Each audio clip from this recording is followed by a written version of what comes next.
Hello everyone, welcome back to my new video. तो केजरीवाल जी ने एक बार ये वाली स्पीच दी थी, आप एक बार ये सुनो। थोड़ी बहुत पॉलिटिकल समझ कहती है कि शायद मोदी जी 2026 पूरा नहीं करेंगे प्रधानमंत्री के पद। इस स्पीच के कुछ टाइम बाद केजरीवाल जी ने ये वाली स्पीच दी। देश के अंदर मिसाल खड़ी कर दी आप लोगों ने।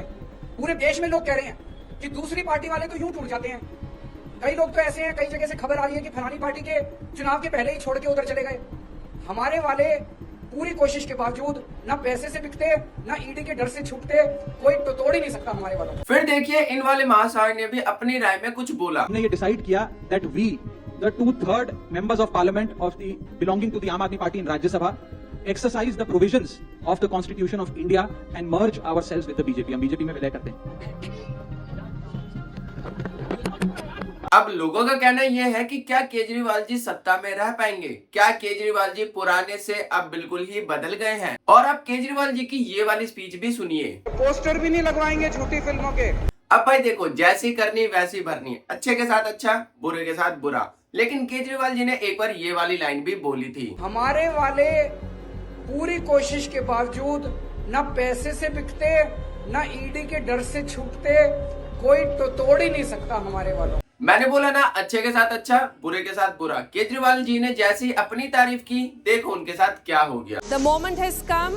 Raghav Chaddha, along with several other members of the Aam Aadmi Party, now joining the BJP. तो चलिए अब जानते हैं कि राघव चड्ढा जी ने सत्ता को क्यों छोड़ा और बीजेपी को क्यों ज्वाइन किया। इसके पीछे क्या स्ट्रेटेजी है, क्या माइंड गेम है और राघव चड्ढा जी क्या करना चाहते हैं, चलिए सब कुछ इस वीडियो में जानते हैं। लेकिन भाई आगे बढ़ने से पहले हमारे ज्ञानी महाशय भी हैं, एक बार आप उनकी राय सुन लीजिए कि वो क्या कहते हैं। अगर आप उन लोगों में से हो जिनको एनिमल और धुरंधर टाइप की हाइपर वायलेंट फिल्में पसंद आती हैं, जरा अपने आप से सवाल पूछकर देखो।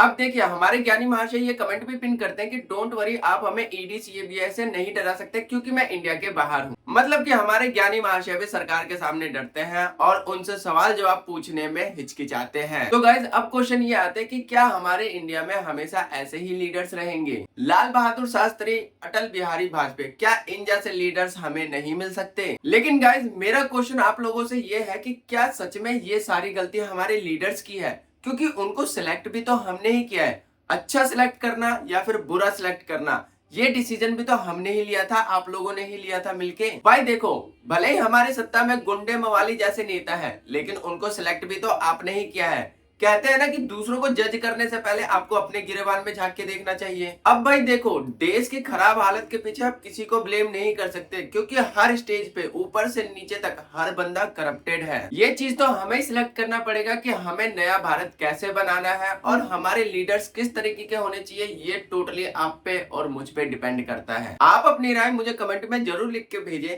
कि हम अपने भारत को महान कैसे बना सकते हैं।